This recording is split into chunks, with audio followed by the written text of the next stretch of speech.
포크레인으로 공사 현장이었으니까 땅을 파고 그 정신 잃은 후배를 그 구덩이에 집어넣어요. 그리고 흙을 퍼서 묻어요. 근데 결정적으로 흙을 묻는 순간에 깨어납니다.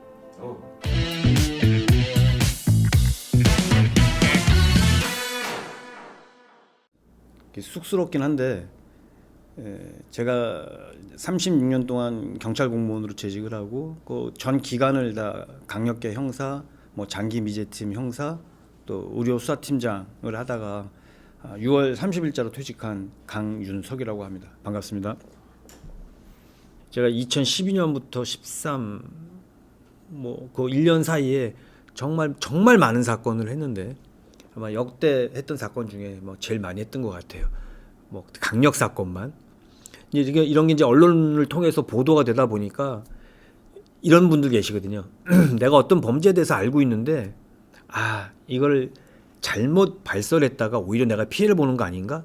혹은 내가 이거 얘기해봤자 잘 해결도 안 되면서 나만 귀찮아지는 거 아닌가? 이렇게 고민한 분들이 분명히 계신데 이 사건에 관련됐던 저희한테 제보했던 분도 그런 생각을 갖고 계시면서 누구한테도 말씀을 못하던 사건이었어요. 그런데 언론을 통해서 방송 뉴스를 통해서 서울경찰청에 뭐 장기미제 수사팀이라는 게 생겼고 장기미제 수사팀도 저희가 이런 사건을 많이 하다 보니까 본청 단위에서 그럼 미제 사건 전담팀으로 한번 만들어 보자 라고 해서 만들어진 계기가 된 거예요. 그러니까 저희가 일을 함으로 인해서 장기미제 사건 전담팀이 생긴 게 맞아요. 그러니까 제가 뭐 의료 수사팀도 제가 해서 만든 건 아니지만 제가 신설 팀장으로 일을 하게 된 거고 여기도 가서 뭐 그 전에 장기미제 팀이 만들어졌고 뭐 제가 그런 인연이 좀 있는 것 같은데 이분도 뉴스를 보도를 보고 내가 알고 있는 사건에서 제보를 해야겠다 그러고 이제 저희 사무실로 전화가 걸려왔는데 걸려온 내용이 보면 자기랑 동거하던 남성이 후배를 죽였다. 근데 그 사실을 내가 알고 있다. 뭐 이런 내용이에요. 근데 그런 제보 전화가 허위 제보 전화도 많거든요. 그래서 그냥 어떤 경우에는 이제 형사들이 받고 네 알겠습니다. 이제 그리고 구체적으로 뭐 얘기 좀 한번 해보세요라고 했다가 이제 상대방이 구체적으로 얘기 못할 수도 있죠. 그걸 제대로 대답을 못하는 경우도 분명히 있는데, 근데 이제 이때는 저희가 정말 이 장기 미제 사건의 강력 사건에 물이 올라 있을 때라 그런 제보 전화도 허투루 듣질 않았어요. 그래서 그래? 그럼 당신 얘기를 우리가 좀 구체적으로 듣고 싶은데 한번 좀 얘기를 해봐라 했더니 이게 국제 전화인 거예요. 중국에서 걸려온 전화인 거예요. 그래서 이거 그때도 보이스피싱이라는 건 있었던 시절이라 이거 뭐지? 이거 경찰을 상대로 뭐 장난치는 건가? 뭐 이런 생각도 했었어요. 근데 얘기를 들어보면 알잖아요, 감히. 거짓말이 아니야.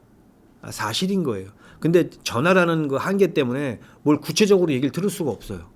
그거 어떡하지? 하다 보니까 이제 저희끼리 의논을 하고 위에다 얘기해서 이분이 불법 체류로 적발이 돼서 단속이 돼서 추방을 당했던 분이라 들어올 수가 없어요. 그래서 저희가 경찰에서 보증을 섰어요. 이분은 이런 사건에 중요한 참고인이다. 이 사람 얘기를 우리가 들어야 된다. 그래서 한시적으로 이분을 우리가 입국을 하게끔 했어요. 그래서 이분 얘기를 들어보니 이제 내막은 이런 거예요. 자기랑 동거하던 남자가 굴착기 포크레인 기사였어요. 근데 그 사람하고 이제 프리랜서로 일하던 그냥 일이 있으면 그때 가서 일당 받고 아니면 얼마간 계약을 맺고 돈 받고 일을 해주고 그런 사람이었는데 자기랑 동거하던 남자랑 친하게 지내던 후배도 굴착기 기사였고 근데 두 사람이 친하게 지내면서 이제 어떤 얘기가 오갔냐면 우리가 이 굴착기 이런 프리랜서를 하는 사람들을 모아서 사무실을 만들자. 사무실 하나 만들어서 이거 우리가 인력 용역처럼 인력 사무실처럼 내보내주고 우리가 거기에 대한 뭐 수수료를 받고 이거 괜찮지 않겠냐 그래서 의기투합합니다. 근데 문제는 동거하던 남자는 돈이 없었어요. 그 후배는 돈이 있었고 그래서 후배가 돈을 대고 사업을 시작을 했는데 뭐 결론적으로 망했어요. 장사가 잘 안 된 거예요, 사업이. 그러니까 이제 망하고 나니까 이제 뭐 이거 어떡하냐 뭐 이렇게 얘기를 하다가 동거하던 남자가 다시 제안을 합니다. 그 후배한테. 너 우리 집사람 조선족 중국 도포인 거 알지? 이거 한국에 50% 하는 조선족들이나 한족들 많아. 우리 여권 장사하자. 여권 어떻게든 어떤 방법으로든 구해서 이걸 여권 팔고 그러면 거기서 유지 여권 만들어서 한국에 올 수 있으니까 이거 장사가 된다. 돈이 된다. 오케이, 그럼 합시다. 근데 문제는 그때도 역시 돈을 이 후배가 투자를 한 거예요. 잘 됐겠습니까? 그것도 안 되지. 망했어요. 망하고 나니까 이 돈을 투자했던 후배는 최악의 상황에 다다른 거야. 돈은 돈대로 다 날렸지. 뭐 없지. 그러니까 심지어는 돈을 다 이렇게 날리고 나니까 자기 와이프랑 한테 이혼까지 당했어요. 그러니까 이제 뭐 맨날 돈을 달라고 독촉을 했는데 남자가 뭐 차일피일 미루고 막 이러다가 이제 어느 날 이 후배가 찾아갑니다. 그 선배 집을 찾아가서 돈 내놔라. 돈 막 이제 욕을 하니까 선배가 알았어. 그래서 잠깐 따라 나와. 같이 가자. 그리고 그 용인에 있는 어떤 공사 현장을 데리고 가요. 데리고 가서 거기서 기절을 시켜버립니다. 때려서 기절을 시키고 이제 뭐 주먹으로 이제 뭐 급소를 때렸다고 하는데 아무튼 기절을 시키고 뭐 지갑도 빼고 그러고 난 다음에 포크레인으로 공사 현장이었으니까 땅을 파고 그 정신 잃은 후배를 그 구덩이에 집어넣어요. 그리고 흙을 퍼서 묻어요. 근데 결정적으로 이 후배가 흙을 묻는 순간에 깨어납니다. 깨어나서 살려달라고 그래요. 그러니까 살려달라고 했는데도 불구하고 그냥 흙을 떠서 묻었어요. 살아있는 걸 생으로 생매장을 시킨 거예요. 그리고 이제 살해를 했는데 이 남자가 범행을 하고 나서 이제 자기랑 같이 살던 동거하던 여자한테 이런 비슷한 얘기를 하고 여자도 뭐 긴가민가 하죠. 뭐 사람을 뭐 그렇게 뭐 죽였다고도 얘기 안 하고 안 죽였다고도 얘기 안 하고 뭐 애매모호하게 뭐 무슨 일이 있었던 것 같은데 정확하게 시원하게 얘기해 주지도 않고 그러면서 갑작스럽게 중국으로 가자고 합니다. 나 중국 가면 못 돌아오는데 왜 나를 중국으로 가자고 하는 거냐. 아니야. 우리 중국으로 가야 돼. 중국으로 가자. 그러니까 그런 범행을 하고 이제 와서 자기도 고민이 될 거 아니에요. 맨날 찾아오던 빚독촉 때문에 찾아오던 후배도 찾아오지 않고 불안하기도 하고 그때 당시만 해도 이 사건이 어떻게 전개될지 모르고 어떻게 수사가 돼서 자기한테 그 수사가 좁혀올지도 모르고 걱정이 되죠. 그러니까 그때 당시는 같이 동거하던 동거녀밖에 없으니 자기가 이제 범행을 했다고도 얘기 안 하고 안 했다고도 얘기 안 하고 애매모호하게 얘기하면서 중국으로 가자고 얘기를 하니 여자 입장에서는 나 여기 지금 불법 체류하고 있는데 나 가면 다시는 못 돌아오는데 내 왜 나보고 가자고 그래. 나 못 가. 뭐 계속 못 간다고 했겠죠. 그러니까 갈 수밖에 없는 상황을 설명을 하는 거죠. 사실은 이만저만해서 이렇게 해서 이 사람을 이렇게 했어. 나 죽였어. 나 그래서 가야 돼. 여자 입장에서도 너만 가라고 할 수도 없는 부분이고 왜 자기도 지금 그 남자랑 살면서 불법 체류자 신분이지만 그 남자한테 의탁을 하고 있는 거잖아요. 근데 내가 이 남자 말을 안 들으면 뭐 자기도 어떤 불이익이 있을 수 있고 자기가 또 직접 범행에 가담한 건 아니니 그래서 이제 그 남자가 너 끝까지 내가 보살필 거야라고 얘기를 하니 이제 믿고 중국으로 같이 갔던 거죠. 중국으로 피신을 해서 거기서 이제 상당 기간 지내게 되는데 한 번은 중국 어디 누군가 뭐 친인척 묘소라고 하나 여자 쪽에 무슨 어디 묘소에 이제 성묘를 갔었대요. 근데 중국 풍습은 뭐 아시는지 모르겠지만 지전이라고 그래서 우리 예전에 뭐 강시 영화 같은 거 보면 나오듯이 노란 종이돈을 태웁니다. 영혼들을 달래준다고 노잣돈으로 쓰라고 막 지전을 날려주고 막 이제 그걸 다 끝내놓고 갑자기 그 동고남이 심각한 얼굴로 있더니 이제 자기가 그 후배 걔를 위해서 내가 바쳐야겠다고 해서 담배를 한 대 입에다 물고 이제 걔한테 바치는 거라고 그러면서 이렇게 돌려다 이렇게 올려놨대요. 근데 담배라는 게 누가 이렇게 빨지 않아도 일반 그냥 불만 붙여놔도 타들어가잖아요. 타들어가다가 어느 정도 타들어가면 재가 떨어지죠. 근데 이 여자가 분명하게 기억하는 게 재가 끝까지 안 떨어졌대요. 그 재가. 그래서 자기는 그거 보고 너무 깜짝 놀랐다는 거예요. 자기가 섬뜩했다는 거예요.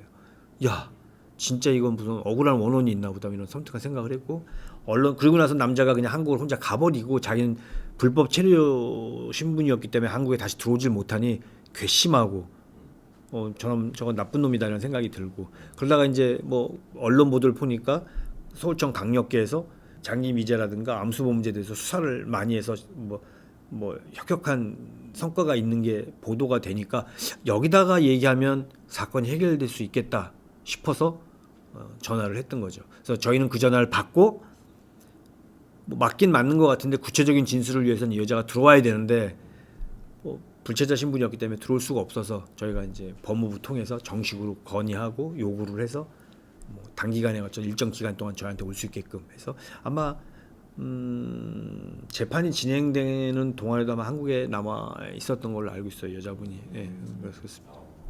이건 결국 이거야말로 암수 범죄인 거죠. 사건은 발생했지만 이 사건에 대해서 아무도 모르고 있던 거죠. 아무도 몰랐었죠. 이 여자만이 그냥 이랬을 것 같아, 이랬었어라고 생각을 했던 거고 이게 신고가 되지 않았었잖아요. 통계로 잡히지 않고. 실종은 당연히 피해자 가족 입장에선 사람이 갑자기 없어졌으니까 범행하고는 상관없이 범죄에 연루되진 않았을까 고민을 하고 걱정을 했겠지만 아무튼 실종으로밖에 뭐 신고할 수 없어서 실종으로 신고한 거고. 이제 우리가 이제 여자분을 한국으로 모셔다가 근데 지금 말씀드린 그런 내용들을 진술을 받고 그렇다면 이 남자가 정말 살해를 당했느냐 안 당했느냐 이 범인으로 판단되는 사람에 대해서 우리가 어떻게 강제 수사를 하려면 그 근거가 확실한 근거가 있어야 법원으로부터 영장도 발부를 받고 수사가 진행이 될 수 있어서 일단 이분이 혹시 죽지 않고 살아 있을 수도 있잖아요. 여자가 직접 본 건 아니니 그래서 생활 반응을 확인했어요. 그러니까 사람이 살아가면서 현대인이 살아가면서 쓸 수밖에 없는 게 여러 가지가 있는 특히 한국인 같은 경우에는 뭐 의료보험 아프니까 의료보험이 있을 수 있고 요즘 신용카드 한 장 없는 사람이 없죠. 신용카드 있을 수 있고 그다음에 뭐 병원 안 갈 수 없으니까 뭐 병원 가서 뭐 했을 수도 있고 뭐 여러 가지 그 생활 반응이라고 하는데 그런 게 전혀 없었어요. 그 사건이 일어난 시점부터 수사를 하고 있던 당시까지. 그러니까 결국은 어떤 문제가 있다는 거는 확인이 된 거예요. 그때 이 사건이 발생했다고 의심되는 시점에 후배되는 사람, 피해자의 뭐 동선이라든가 연락이 끊기고 나니까 가족들이 당연히 이제 실종 신고를 해서 뭐 경찰서 실종 신고가 돼서 이제 됐던 것도 확인을 했고 여자의 구체적인 진술이 있고 여러 가지 생활 반응의 문제 이런 거를 저희가 종합을 해서 검사를 만났어요. 근데 모든 사망 사건 뭐 살인이 됐든 아니면 변사 사건이 됐든 모든 사망 사건의 가장 중요한 증거물은 사체입니다. 시체가 그 사망 사건의 가장 중요한 증거예요. 근데 이 사건에서는 그 시체가 없잖아요. 그 시체가 없는 살인 사건인데 이걸 과연 뭐 검찰이나 법원에서 인정을 해줄까 고민을 많이 하고 저희가 수사를 정말 많이 했습니다. 여자의 진술을 구체적으로 그때 당시 날짜별로 다 확인을 해서 진술에 모순점이 없는지 확인하고 그다음에 진술이 다 일관되게 이루어지고 있는지도 확인을 하고 뭐 여러 가지를 다 종합해서 검사한테 저희가 이제 사건을 갖고 왔고 검사도 저희 수사 기록을 받아보고 수사 너무 꼼꼼히 잘 돼 있다. 제가 영장을 청구해 보겠다고 해서 그 남자에 대한 체포영장, 구속영장은 아니니까 체포해서 조사해 볼 만한 가치는 있다고 판단이 된 거예요. 체포영장을 발부받아서 이 남자의 집에 가서 이 남자를 체포를 하고 데려옵니다. 당연히 부인을 하죠. 부인합니다. 뭐 부인을 했는데 나중에 우리가 여자한테 들은 내용 그리고 여자와 남자만이 알 수밖에 없는 그런 대화 내용 이런 걸 갖다가 저희가 이제 들이밀면서 제시하면서 추궁을 했더니 나중엔 마지못해 뭐 자기가 그런 범행을 했다고 시인은 했어요. 근데 여기서 중요한 거 그래 시인? 오케이. 그러면 사체 찾아야죠. 어디다 묻었는데 경기도 어떤 일원에 분명히 아까는 공사현장이라고 우리는 알고 있었는데 과수원에다 사체를 매장을 했다는 거예요. 그때 거기다 묻었다는 거예요. 그래? 알았어. 가보자. 그래서 저희가 그 현장에 도착했더니 포도밭이었어요. 그때가 이제 추운 초겨울인가 그래서 뭐 다 잎은 다 졌었는데 상당한 규모의 포도밭이었는데 거기에 제가 포크레인을 동원을 해서 수사비를 정말 포크레인 쓰는데 장비 대여료가 상당하거든요. 포도나무를 다 뽑아내고 개토를 했어요. 여기라고 해서 파보니까 없고 파보고 결국은 밭 전체를 다 파본 거예요. 안 나와요. 거짓말한 거죠. 자기는 분명히 여기다 묻었다. 근데 왜 안 나와? 모르겠다. 알았어. 그리고 이 사람을 이제 서울경찰청에서는 관련된 피의자를 검거하면 그 유치하는 기관, 유치장이 자체 유치장은 없어서 경찰서 유치장에 의뢰 입감을 합니다. 남대문 경찰서 유치장에 입감을 해놓고 아이디어를 제가 하나 냈어요. 야, 얘가 들어가 있는 방에 혼자 들어가 있진 않잖아. 다른 입감자가 있을 텐데 얘랑은 일면식도 없고 혹시 두 사람이 무슨 대화를 나누는지 그 유치장이라든가 구금 시설에 들어가면 시간이 남아 돌잖아요. 할 일이 없어요. 뭐 반성하라고 들어가 있지만 사실 누가 반성합니까? 거기서 자기네끼리 얘기하고 뭐 시끄럽지 않은 범위 내에서 속닥속닥거리고 얘기를 하는데 뭐 얘를 불러다가 한번 얘기를 들어볼까? 그리고 같이 입감돼 있던 별건의 피의자, 우리가 수사했던 사람도 아니고 해당되는 경찰서에서 사건에 관련됐던 사람, 입감돼 있던 사람을 저희가 불러다가 조사를 받았어요. 너 당신이 지금 입감돼 있는 그 방에 이런 애도 들어가 있는데 알아? 알고 있다. 이 사람이랑 뭐 얘기를 나눈 게 있나? 뭐 특별한 얘기 나눈 건 없는데 뭐 서로 왜 어떻게 들어왔는지 뭐 얘기를 하다 보니 자기는 뭐 살인 때문에 들어왔다고 하더라. 근데 자기는 사체가 없다. 자기는 그래서 풀려날 거다. 뭐 이런 얘기를 했다는 거예요. 그 나중에 저희가 그 집을 그 사람이 주거지를 압수했을 때 인터넷 사용 내역을 다 확인해 보니까 탐색 내용을 다 검색 내용을 확인해 보니까 사체 없는 살인 사건 얘기도 나오고 나중에 확인해 보니 뭐 이런 것도 있었거든요.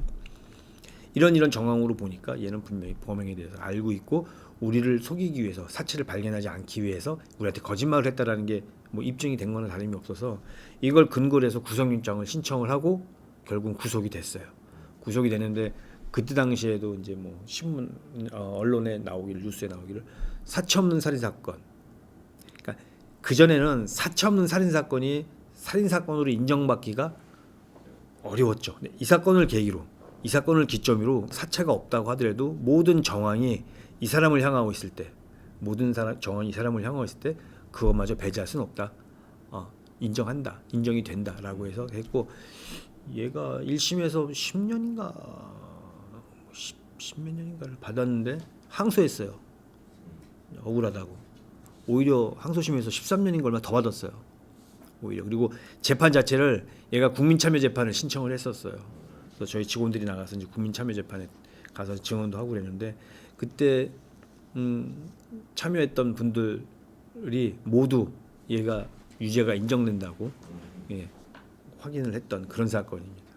그래서 이게 우리 경찰 수사상의 수사 역사에서 사체 없는 살인 사건을 인정받은 사체가 없음에도 불구하고 그 혐의를 인정받은 사건이라서 최초의 사건이라고 볼 수 있어서 이것도 기억에 남는 사건입니다. 결국은 사체를 못 찾았죠. 기억을 못하는 거죠. 아니요. 아는데 그냥 모든 범인들은 자기가 뭘 어떻게 했는지 다 기억해요. 기억 못하면 그거는 제대로 정신 박히고 한 범행이 아니죠. 다 기억합니다. 뭐 유영철 같은 경우는 자기가 사체를 어디다 묻었는지 표시까지 해놨었는데 뭐. 예.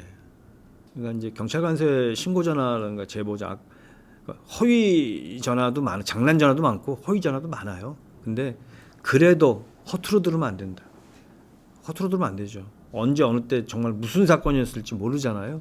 이것도 그냥 알았어요. 그래요. 뭐 들어와서 얘기하세요. 좀 못 들어와요. 불체자. 이거면 뭐 불법 체류라 못 들어오니까 들어오고 싶어서 그러시는 거예요. 이렇게 오해할 수도 있잖아요. 그렇죠. 그리고 오해할 수도 있고 뭐 그러면서 뭐 정 그러시면 뭐 고소장 써서 하세요. 뭐 진정서 써서 하세요. 뭐 이럴 수도 있는데 그때 당시 이제 우리 뭐 저를 포함한 우리 동료 후배들이 뭐 그때 뭐 확실한 생각들을 다 갖고 있었던 상황이었기 때문에 한번 자세히 들어보자라고 의견이 모아지고 그게 건의가 돼서 이제 사건이 진행되게 된 겁니다. 중국에서 그 여자분이 오셨잖아요. 네. 그때 형사분들 만났을 거 아니에요? 네. 그 느낌이 어땠나요? 저분 말하는 거 사실이야. 일목요연하고 진술에 사족이 없고 기름기가 안 껴 있어요.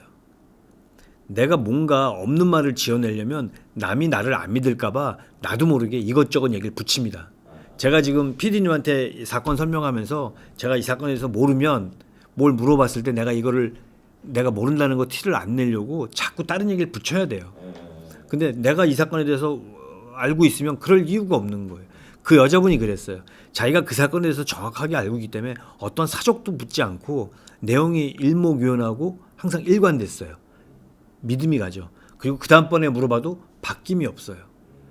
기억이 동일하다는 얘기죠. 지어낸 뭐 만들어진 기억이 아니라는 거예요. 그래서 야, 이분 하는 말이 맞다라고 생각을 했고, 그다음에 기초 수사를 하면서 생활 반응도 전혀 나타나지 않고 실종 신고가 된 게 범행 시점이라는 시점이 맞고, 이 여자와 남자가 출국한 일자가 그 시기하고 일치하고, 이런 모든 정황으로 볼 때 이 남자가 맞다. 나중에 이제 데려와서 조사하고 막 그런 과정에 이제 뭐 자기는 부인했다가 시인했다가 막 이러는데, 유시장에서 있었던 일 그런 일까지 있고 뭐 하다 보니 이렇게 얘가 범인이다 확인할 수 있었죠. 그 여자분이 내 얘기를 들었을 때 이 남자랑 좀 사이가 틀어졌구나. 그건 처음부터 알았어요. 그래요? 처음부터 알았죠. 뭐 얘기하는 와중에 내가 그래서 나 원래 중국 가면 안 되는데 중국에 가고 난 다음에 뭐 어찌어찌 해서 자기 가버리고 난 여기 남아졌고 뭐 그런 내용이죠.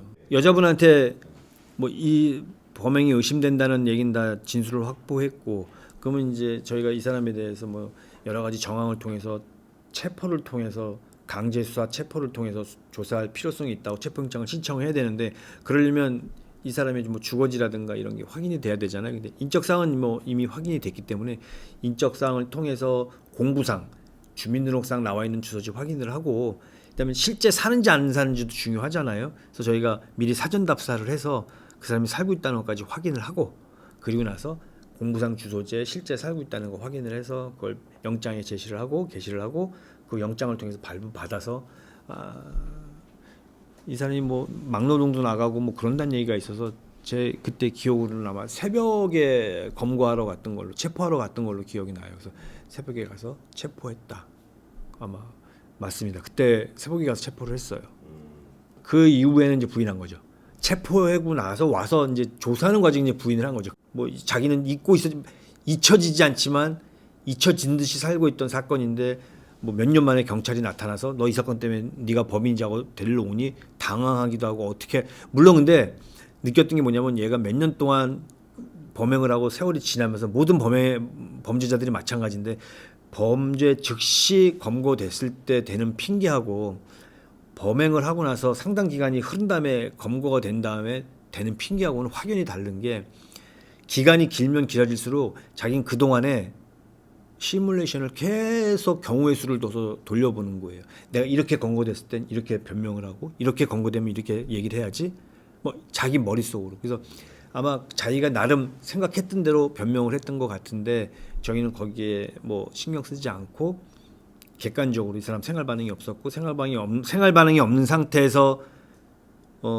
유족들이 실종 신고를 냈고, 그 실종 신고 즈음에서 남녀가 출국을 했는데, 그 여자가 나중에 와서 하는 얘기가 그때 죽였다고 했다. 그래서 중국으로 가자고 해서 간 거다라는 얘기가 나왔고, 또 유치장 내에서도 자기가 사체없는 살인 사건에 대해서는 처벌받지 않는다고 같은 유치장 내에 있던 다른 사람한테 또 그런 얘기를 한 사실이 확인이 되고, 그래서 여러 가지 정황을 볼 때 얘가 맞다. 그래서 이거를 저희가 재판 과정에 가서 배심원들한테 우리 직원들이 정말 상세하게 진술을 했거든요. 배심원단한테 뭐 배심원 재판을 신청한 것도 그 피의자가 신청했던 거예요. 근데 이제 저희가 가서 이만저만해서 이런 일이 있었는데 이 상황이 제가 말씀드린 것처럼 이렇다.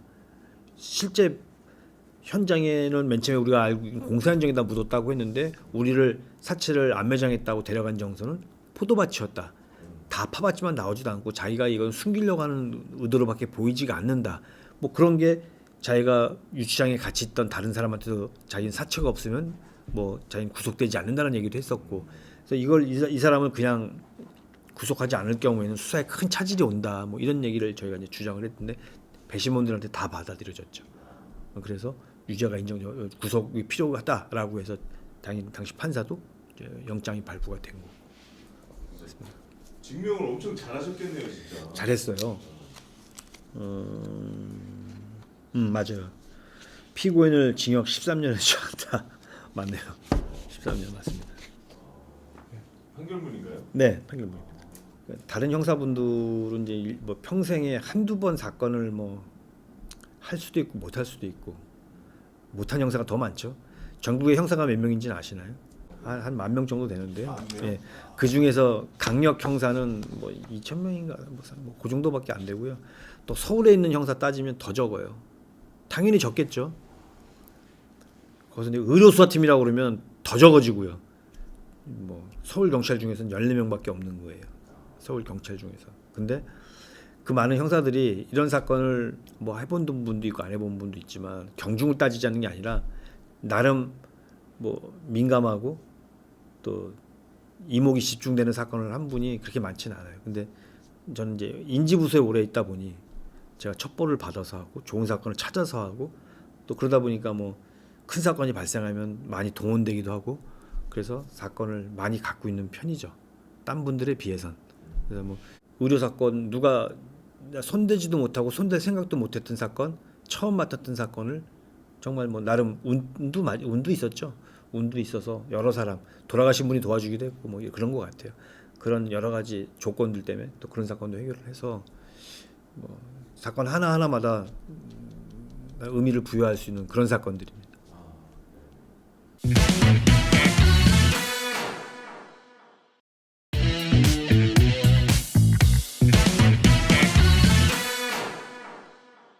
뭐 여러분 너무나 잘 아시는 우리 국민 가수였죠. 그 신해철 씨가 2014년에 위절제술을 받으시고 나서 의료 사고로 돌아가셨어요.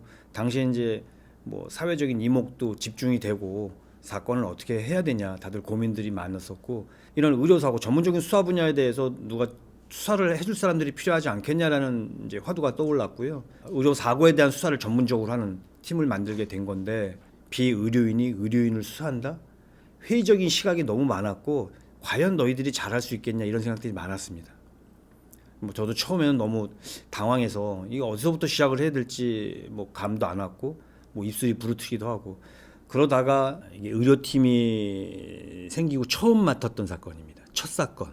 중국인 여학생이 있었는데 한국을 너무 좋아했어요. 그래서 뭐 어학연수도 왔다 가고 그러다가 이제 너무 한국이 좋으니까 아예 한국으로 유학을 온 거예요. 서울에 있는 모 대학에 이제 입학을 해서 공부를 했는데 또 청춘 남녀다 보니까 그 캠퍼스 커플이 됐어요. 한국 남학생하고. 근데 이제 또 남녀 사이에는 무슨 일이 있을지 모르는 거고 그러다가 이제 원치 않는 임신을 하게 된 겁니다.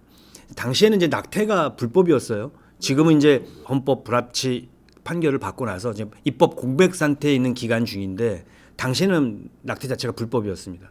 그러니까 이제 고민을 둘이 그 어린 나이에 학생 남학생 여학생 둘이 고민을 하죠. 이거 어떻게 해야 되냐. 그러다 결국은 애를 지우자라고 의견을 모아서 학교 근처에 있는 산부인과 한 곳을 찾아갔는데 애들 그 돈으로 부담하기엔 액수가 너무 큰 액수를 병원에서 요구를 하니까 이제 다른 병원을 찾게 됩니다. 그래서 그 근처에 있는 다른 병원을 갔는데 그 병원에서는 자기들이 생각하는 액수를 맞춰주는 거예요.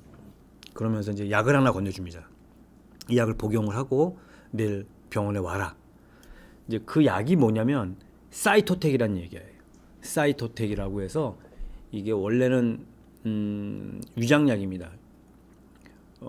위에 관련된 약인데 큰 부작용이 애가 떨어질 수 있는 거예요. 낙태가 될 수 있는 그런 위험한 약이라서 산부인과에서는 금기시하는 약입니다. 원래 그 약을 쓰면 안 되는 거예요.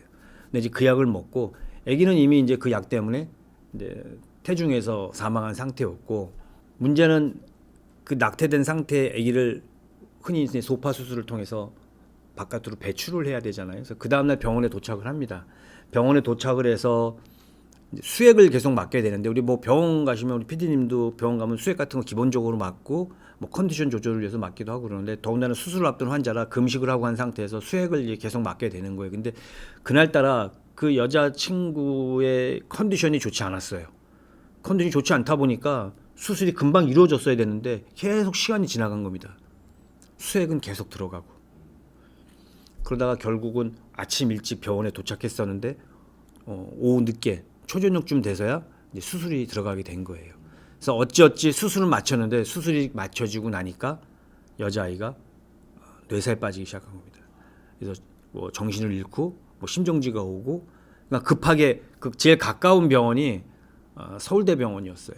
그래서 상급 병원으로 전원을 이송을 해서 그 담당했던 여자 그 원장이 같이 따라서 서울대병원을 쫓아갔는데 이제 그 병원에서 이제 어떻게 여기 오게 된 거냐 그 응급실에 있는 의사가 물어보니까 수액을 맞았다. 수액을 어느 정도 맞았냐 그러니까 그때 당시 맞았던 그 양이 한 5,000cc 가까이란데요. 5,000cc를 맞게 되면 어느 정도가 되냐면 피가 묽어지는 거예요.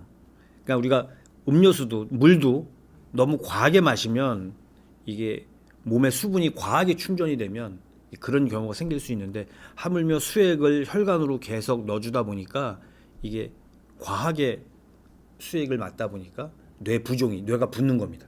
뇌가 붓게 되고 뇌세 빠지게 된 거예요. 그러니까 그 얘기를 듣고 그 담당했던 원장 의사 여자 의사는 아차 싶은 거죠. 그리고는 곧바로 이제 자기 병원으로 돌아가서 그 여학생에 관련된 의무 기록 모두를 이제 허위로 바꿉니다. 이런 상황이 발생하고 나니까 그 병원 측에서 수술했던 병원이 아니라 대학 상급 병원에서 이게 이제 경찰관서에 신고를 하게 된 겁니다. 이런 뇌사 환자가 들어왔다. 신분이 중국인이다 보니까 중국 영사관에 통보를 당연히 해주고요. 그러니까 중국 영사관에선 거꾸로 서울 경찰에 이런 우리 자국민이 니네 나라에 가서 이런 피해를 당했는데 이런 사건이 발생했는데 좀 제대로 수사해줘라고 해서 진정서가 들어오고 진정서가 들어온 걸 관할 경찰서 직원이 수사를 하려고 하다 보니 너무 벅찼고 근데 때마침 저희 팀이 새로 신생이 됐고 이 사건이 딱 들어오니까 다들 올 곳이 왔다. 이제 어떡하지? 뭐 서로 얼굴만 쳐다보는 거죠. 그래서 제가 이제 그때 했던 얘기 기억나는 게 우리 강력 형사고 강력 수사하듯이 하면 못할 사건은 없다.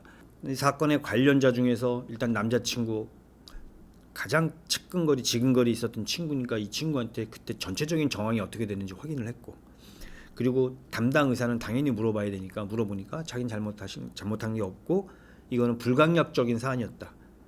그러니까 의사들이 항상 하는 얘기가 의료인들이 하는 얘기가 의료사고 났을 때 그건 어쩔 수 없는 일이었어. 난 신이 아니야. 내가 할 수 있는 영역이 아니었고 그건 불강력적이었던 거야 라고 다들 얘기를 하세요. 그러니까 이것도 뭐 똑같이 이렇게 말을 했고 그 다음에 그 응급실에 있었던 대학병원의 담당 의사를 만나보니 그때 당시 상황에 대해서 뭐 5천 얘기가 나왔고 수액을 5천 정도 맞았다는 얘기가 나고 제가 깜짝 놀라서 그렇게 하시면 안 되는 거 아니에요 라고 얘기했다 뭐 이런 얘기. 그래서 거기서 5천 정도 맞았다고 하면 어떤 문제가 생기나요? 피가 묽어지면서 뇌부종이 오고 뇌부종이 온다는 건 뇌압이 올라가서 뇌가 부으면서 결국 뇌세에 빠진다. 정말 그렇게 상태가 그랬었고 그러면 이건 수액 때문에 문제가 있을 수 있겠네? 라고 판단을 했는데 의무기록은 이미 고쳐져 있었고 간혹 의사들이 또는 의료인들이 자신의 잘못을 감추기 위해서 의무기록을 조작하거나 허위기재하거나 뭐 이런 경우가 있다. 이런 사실이 확인이 돼서 이 사건에서도 그럴 수 있지 않을까 생각을 하게 돼요. 그래서 저희가 그것도 이제 살펴보기로 하고 이제 사건 수사를 시작하게 되는데 압수를 나갔는데 이제 의무기록과 그다음에 병원 내에 있는 CCTV 그다음에 원장하고 그 수술에 참여했던 그 참여 의료인들의 그 의료 보조인들의 그 뭐 핸드폰 이런 거 통화 내역을 이제 확인하기 위해서 압수를 나갔는데 의사가 그 여자 의사가 저를 보더니 이런 얘기를 하는 거예요. 의료인이세요? 그래서 당연히 의료인이 아니죠. 그래서 의료인 아니라고 했더니 말투나 표정이 너 의료인이 아닌데 너 뭐 알아? 너 뭐 알 수 있겠어? 이런 표정이 역력히 드러나는 거예요. 근데 거기까진 뭐 그렇다 치고 그래도 이제 누군가랑 전화 통화를 하는데 의학 용어를 얘기하는 거예요. 자기 동료 또 다른 의료인이랑 그러니까 대충 넘겨짚기에 내용은 모르겠지만 누구 뭐 이런 거 문제로 경찰들이 나왔는데 얘네가 뭐 이런 식의 얘기인 것 같아요. 그러니까 한마디로 대놓고 무시하는 거잖아요. 저 보는 앞에서 이렇게 통화하는 건 네가 알아듣지 못하니까 난 얼마든지 얘기를 할 거야. 뭐 이런 거잖아요. 너무 화가 나는 거예요. 오기가 생기고 그래서 그래? 너 내가 끝까지 한번 해볼게. 내가 너 끝까지 한번 수사를 해볼게. 뭐 이런 마음을 먹게 됐고.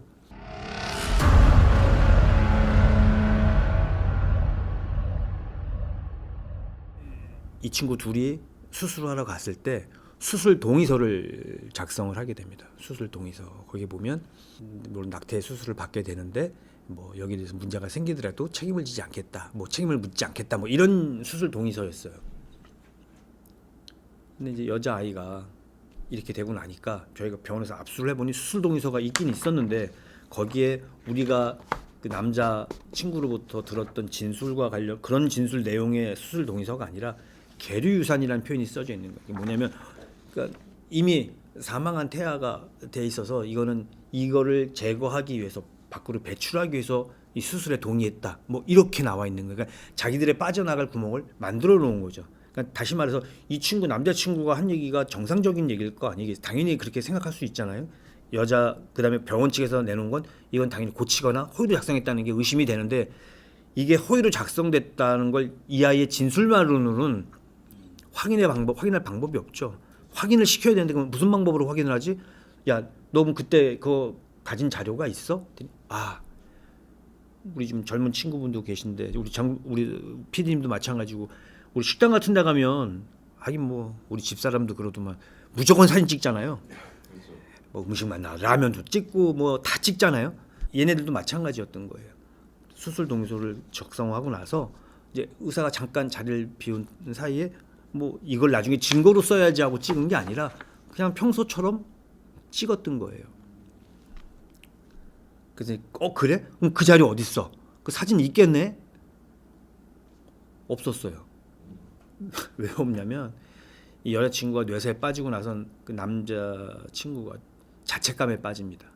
이게 모두 나 때문에 일어난 일이야 라고 해서 한강에 가서 투신을 해요. 실제 투신을 했어요. 다행히 한강 경찰대에서 발견을 해서 구조가 됐고 핸드폰이 침수가 된 거예요. 침수가 돼서 그 안에 있던 자료가 다 없어졌어요. 그래서 저희는 너무 안타깝잖아요. 아깝고 야 이것만 있으면 얘들이 지금 뭐 허위 기재하고 이걸 또 조작했다는 게 변조했다는 게 확인이 될 텐데 아 안타깝다라고 생각을 하던 와중에 클라우드가 생각난 거예요. 클라우드가 생각이 나. 클라우드가 생각난 거에서 야 혹시 이거 클라우드에 담겨 있지 않을까? 야 한번 보자. 뭐 다행스럽게 담겨져 있었어요. 그래서 확인을 해보니까 맨 처음 말씀드린 것처럼 원래 이 친구들이 의사랑 같이 작성했던 내용이랑 나중에 병원 측에서 압수를 대비해서 허위로 만들어 놓은 거랑 틀린 거죠. 하나는 수술 동의서에 낙태 수술, 그러니까 아이가 사망해서 그거를 뭐 바깥으로 배출시키는 그런 수술이 아니라 말 그대로 낙태, 태중에 살아있는 아이를 낙태시킨다. 거기에 동의한다. 그 수술에 동의한다. 이 수술로 인해서 어떤 뭐가 문제가 발생해도 뭐 책임을 묻지 않겠다. 뭐 이런 내용이었는데 이게 바뀐 거에는 계류유산. 이미 아기가 죽어 있다. 죽어 있었다. 죽어 있는 걸 바깥으로 배출하려고 했다. 그러니까 내용이 틀린 거예요. 이 사건에서 결정적인 계기가 두 가지가 있는데 하나는 그 수액입니다. 수액을 한 5천 정도 맞았다고 했잖아요. 병원에 가서도 맨 처음에 그렇게 상급병원에 전원 가서도 의사가 그렇게 얘기를 했었고 근데 나중에는 말을 바꾸게 되죠. 자기는 정상적인 범위 내에서 수액 투약을 했다. 뭐 이렇게 말을 바꿨는데 이 여자가 그 전날 사이토텍을 받고 집에 가서 금식을 하고 왔다고 말씀을 드렸잖아요. 우리가 종합검사라든가 이런 걸 앞두고 금식을 하고 뭐 물도 안 먹고 뭐 그런 상태에서 대장 내시경을 하기 위해서 우리가 대장 세정제를 마시잖아요. 물 막 양용량 많은 거만 막 한 두세 병씩 막 먹어야 되고 그러면 나중에 소변만 나와요. 그죠? 소변만 나오고 뭐 그 소변의 양이 자기가 먹은 것만큼 나온단 말이에요. 속에 들은 게 거의 없기 때문에 체내 흡수가 별로 안 돼서 이 여자친구도 마찬가지였던 거예요. 5천 정도의 그 수액을 맞았기 때문에 뇌사에 빠졌지만 큰 병원으로 옮겨져서 응급실에서 이 배뇨량을 체크해 보니까 거의 5천에 가깝게 체내 흡수된 거 빼고 5천에 가까운 배뇨량이 확인된 거예요. 그거는 뭔가 이 사람 몸에 들어가지 않고 그렇게 그런 양의 배뇨가 있을 수가 없는 거죠. 오줌이 이렇게 나올 수가 없는 거예요. 그러니까 결국은 미루어 짐작컨대 물이 됐던 수액이 됐던 뭔가는 이 여자 몸에 들어갔다라는 거고 더 중요한 건 금식을 했으니 물은 아닐 거고 그럼 수액밖에 없다. 두 가지가 저희가 나름 심증을 굳힐 수 있는 사안이 확인이 됐잖아요. 됐으니까 이제 이 친구들이 뭔가를 특별하게 잘못했다는 부분을 구체적으로 이제 확인을 해야 되는데 그러면 증거인멸 부분 그러니까 모든 형사 사건에 있어서 증거인멸과 도주의 우려가 구속이 기본적인 조건이잖아요. 신분이 확실한 사람이고 뭐 사회적인 어느 정도 위치에 있는 사람이라서 도주의 우려는 없고, 더군다나 뭐 저희들이 조사할 때 출석 요구했을 때 항상 뭐 왔었기 때문에 도주의 우려를 뭐 이 사람들 구속의 요건으로 삼기는 좀 힘들었고, 증거인멸 수액을 많이 맞았는데도 그걸 갖다 고친 부분, 의무기록을 고친 부분 이런 거 같은 건 증거인멸 자료가 되는데, 이걸 좀 더 구체적인 정황으로 특정할 수 있을까 고민을 하다가 통화 내역을 분석을 하다 보니 그 CCTV를 관리하는 회사에 전화를 해서 담당자랑 통화했던 부분이 있어요.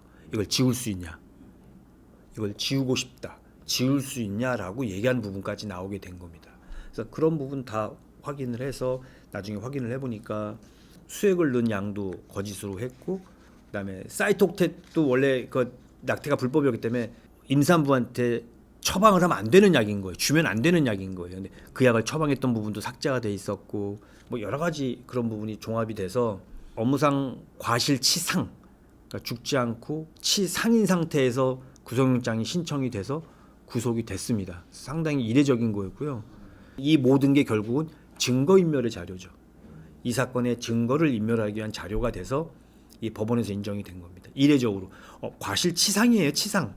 죽지 않았던, 물론 이제 뇌사지만 웬만해서는 이게 과실치사도 사실은 이게 처벌 수위가 그렇게 높지 않거든요. 물론 이제 일반 과실치사하고 업무상 과실치사는 좀 다릅니다. 그래서 일반 과실은 그냥 우리가 흔히 뭐 하다가 뭘 잘못해서 사람이 다쳤다면 일반 과실 뭐 2년 이하 징역인가 아마 그럴 거예요. 근데 이 업무가 앞에 들어가게 되면 자기가 업무를 제대로 처리했으면 일어나지 않을 수 있는 사건이 업무를 제대로 만연하게 처리해서 사건이 일어났기 때문에 여기에 대해서는 좀 더 중하게 처벌을 하거든요. 그래서 5년 이하인가로 제가 기억을 하는데 그 정도인데, 그럼에도 불구하고 실제 업무상 과실치사나 치상으로 삼풍 백화점이 무너지고 성수대교가 무너지고 뭐 이런 사건이 아닌다면은 그 관계자들이 처벌을 받기가 힘들죠. 근데 이거는 이례적으로 치사도 아니고 치상인데 구속이 됐다는 건 법원에서 저희들의 당시의 수사 역량을 인정해 주지 않았나 제가 생각을 합니다. 나중에는 중국에서 그 부모님이 오셔서 이제 기자들하고 인터뷰한 내용도 보면 너무 슬프다. 중국은 뭐 지금은 이제 뭐 중국도 2자녀를 허용한다고 하는데 그때 당시만 해도 한 자녀가 무조건 의무적이었기 때문에 딸만, 고명딸이었어요. 딸 하나 있는 애를 한국에 보냈다, 이제 그런 경우가 되니까 되게 안타까웠고, 뭐 여기서 약간 얘기가 약간 틀어지지만 우리나라 그 산부인과의 어려움에 대해서, 그분들의 잘못도 있지만 그분들의 어려움에 대해서도 한번 얘기해 볼 필요가, 잠깐 짚고 넘어갈 필요가 있는데,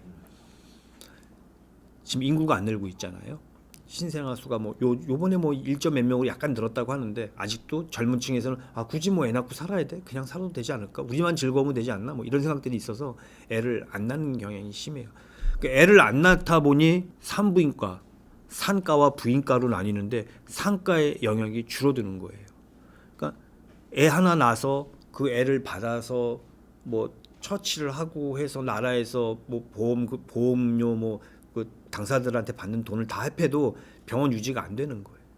그러니까 상가가 점점 도태되는 거고, 그러니까 결국은 일반적인 병원에서 할 수 있는 게 부인과예요. 부인과인데, 부인과라고 해도 사실은 큰 병원을 가겠죠. 뭐 의료보험과 상관없이 좀 돈을 만질 수 있는 게 당시에는 낙태 수술.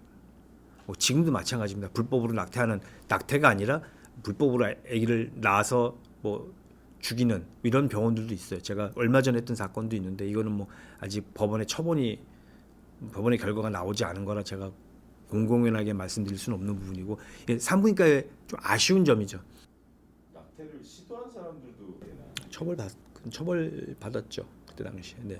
똑같이 처벌받는 건 맞는데, 사실 이제 법에서 바라볼 때는 똑같이 처벌받지만 사실 이게 뭐 검찰이라든가 법원을 통해서 이제 판결이 날 때는 어느 정도 죄책에 관해서는, 그 죄 책임을 묻는 정도에 대해서는 당연히 낙태 행위를 했던 의료진한테 더 큰 책임을 묻죠.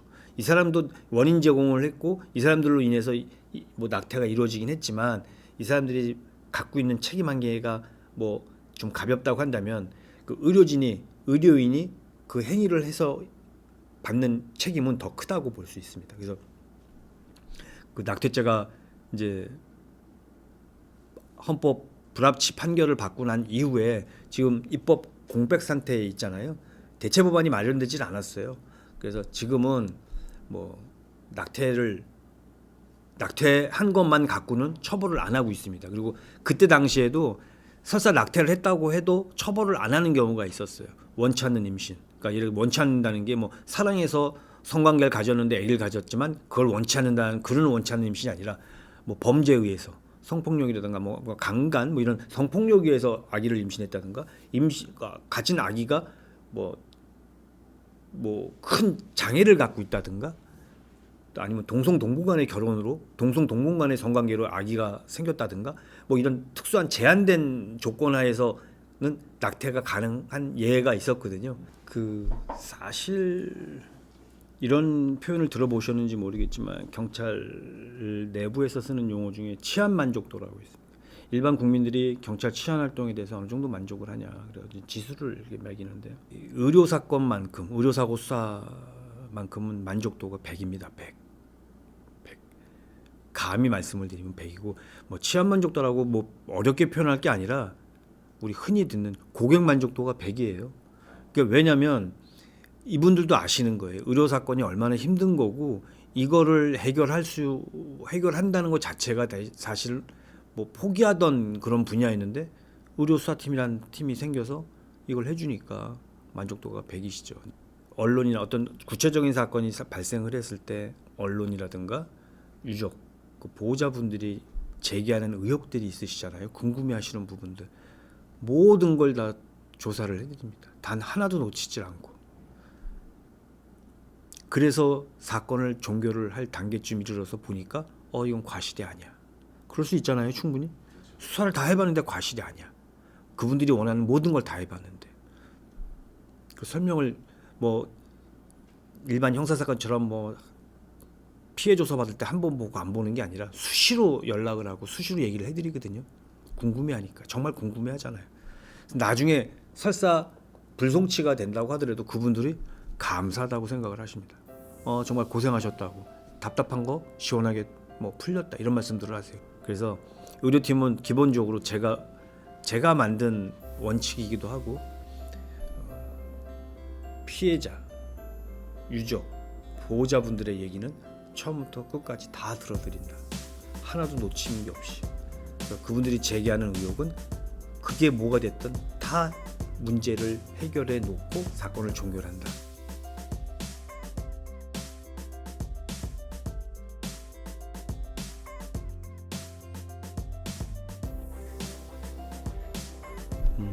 좀 부끄럽긴 한데 이 책이 제가 이제 퇴직을 하면서 의료수사팀장을 언 10년을 했더라고요. 근데 제가 의료수사 분야 전문수사관 1호입니다. 의료수사 분야 전문수사관 1호 인증을 받고 물론 뭐 경찰 내부에서 인증해 주는 거지만 이 책에는 이제 제가 그동안 마주했던 많은 의료사건이 있잖아요.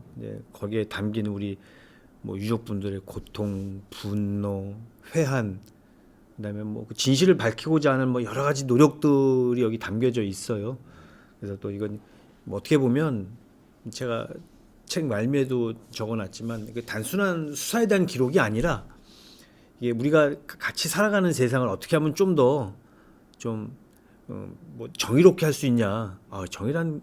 정의롭게라는 표현 자체도 좀 무겁게 들릴 수 있는데 우리 다 같이 좀 편안하게 살 수 있는 방법이 뭘까 고민해보자는 뜻으로 쓴 책인데 내용이 이렇게 힘들거나 어려운 그런 내용 아닙니다. 그래서 재미난 에피소드를 말씀드리면 이 교보문고 측에서 연락이 왔었대요. 출판사로. 이 책 장르가 뭐냐. 이거 의료서적에다 넣어야 되냐. 의료서적 아니다. 이거 소설도 아니고 어디다 넣어야 돼. 그래서 같이 고민을 해서 에세이로 했답니다. 그래서 제 의사랑 상관없이 에세이가 됐습니다. 그래서 또 여기에는 보면 이제 저랑 의료수사팀에서 같이 함께했던 친구들의 노력도 들어가 있거든요. 다른 수사부서에 있는 분들은 몇 년에 한 번씩 자리를 옮기는데 의료수사 분야는 마치 인턴처럼 수련이 과정처럼 와서 1, 2년 안에 의료수사 기법에 대해서 숙지할 수가 없어요. 사건 여러 개 해봐야 되고 그러다 보니까 또 이렇게 익혀놓은 상태에서 좀 기법을 몸에 받아들이고 익혀놓은 상태에서 또 발령이 나서 딴 데 가버리고 새로운 친구가 와버리면 또 힘들잖아요. 같이 오랜 시간 이렇게 있었기 때문에 하여튼 뭐 이 책은 우리 동료 경찰관들한테도 바치고 또 의료사고로 고민하고 있는 분들 보시고 뭐 궁금한 게 있으시면 저한테 뭐 개인적으로 연락을 주셔도 제가 얼마든지 도와드릴 수 있다 이렇게 말씀드릴 수 있습니다. 하여튼 부끄럽습니다. 네. 그 첫 번째 사건도 네, 들어가 있죠. 들어가 있습니다. 네, 첫 번째 사건은 뭐 어떤 사건이나 첫 번째 사건은 잊혀지지 않잖아요. 네, 들어가 있습니다.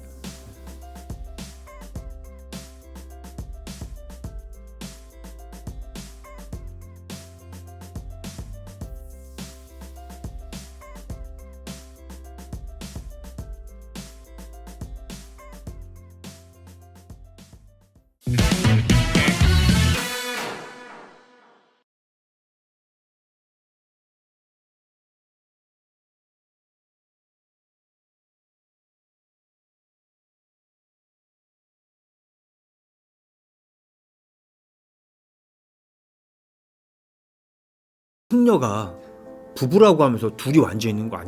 그래서 차에 타서 얘기를 나누자고 하고 자기는 뒷자리에 탄 상태에서 철사줄을 뒤에서 이걸 손을 넣어서 이걸 내가 힘으로 이걸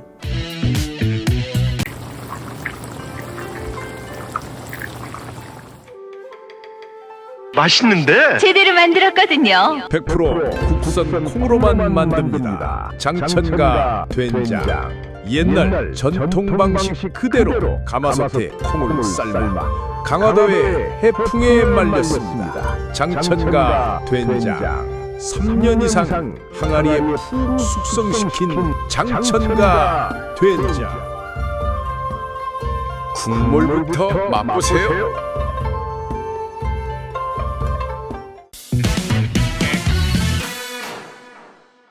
이제 이 얘기부터 해야 되는데 제가 이제 요 시점 즈음에서 사실은 남대문 경찰서에서 강력 팀장을 하다가 이제 서울경찰청 강력계 외근 형사 반장으로 가게 된 거예요. 제가 원래 서울청에 오래 있었기 때문에 폭력계에서도 그 조직폭력배를 담당하는 폭력계에서도 있었고 또 신창원 제가 담당이었고요. 뭐 유영철 사건 때도 제가 유영철 사건에 뭐 같이 업무를 분담받아서 했었고 그래서 제법 중요한 사건들을 많이 했었는데 이제 강력계 외근으로 발령받아서 가 보니까 강력계다운 사건을 안 하는 거예요, 다들. 그게 왜 그러냐면 이해는 해요. 그러니까 일선 경찰서에서 사건이 발생을 하면 일선 경찰서 형사들이 다 맡아서 진행을 하게 되고 그 강력계 형사들은 서브 역할을 담당하게 되는데 남의 사건에 기웃기웃하면 좋아할 사람이 없어요. 나부터도 내가 수사하고 있는데 뭐 서울경찰청에서 나왔다 그러면서 이렇게 기웃기웃하고 그러면 뭐 별로 안 좋게 생각을 하죠. 뭐 그런 위치 정도였어요. 제가 그래서 고민을 좀 했어요. 형사들은 실적으로 시작해서 실적으로 끝나는데 실적이 인격이고 실적이 그 사람의 인간성이에요. 그러니까 실적이 안 좋은 사람은 인간성도 안 좋게 보이는 거고 일도 안 하는 것처럼 보이는 거고 항상 평생을 그 고민을 안고 살았었는데 그때는 정말 심각하게 고민을 했었어요. 내가 강력계 외근 반장으로 왔는데 뭐 실적이 없으면 이거 어떡하지? 고민하다 보니까 야 우리 그러면 미제 사건을 한번 해보자. 근데 일선서에서 발생한 미제 사건은 이미 그 담당 형사들이 다 하고 있으니 우리가 가져올 게 없다. 그러면 우리 암수 미제 사건을 해보자. 암수 범죄라는 게 있어요. 암수 범죄라는 게 뭐냐면 통계에 잡히지 않은 사건입니다. 우리 저기 스튜디오 직원분 계신데 직원분이 예를 들어서 뭐 누구한테 길거리에서 뭐 갑작스럽게 피격을 당해서 맞았어요. 근데 내가 신고 안 했어. 내가 뭐 알려주면 나 더 창피하고 나 안 할래. 그래 알진 않았어. 신고도 안 하고 신고를 안 하니까 통계도 안 잡혔죠. 그게 암수 범죄예요. 실제 발생을 했지만 알려지지 않은 범죄. 알려지지 않은 암수 범죄가 뭐죠? 알려지지 않은 암수 범죄 중에 대표적인 게 보험 범죄예요. 근데 우리가 흔히 알고 있는 보험 사기 사건 있잖아요. 뭐 보험 사기 말고 뭐 허위로 병원에 입원하고 아니면 교통사고 허위로 교통사고 난 것처럼 하고 이런 거 말고 강력 사건. 여기서 말하는 보험 강력 사건은 살인이에요. 살인 사건을 해보자. 제가 저희 반원들한테 얘기를 해서 다들 뭐 할 수만 있으면 뭐 하겠다고 했죠.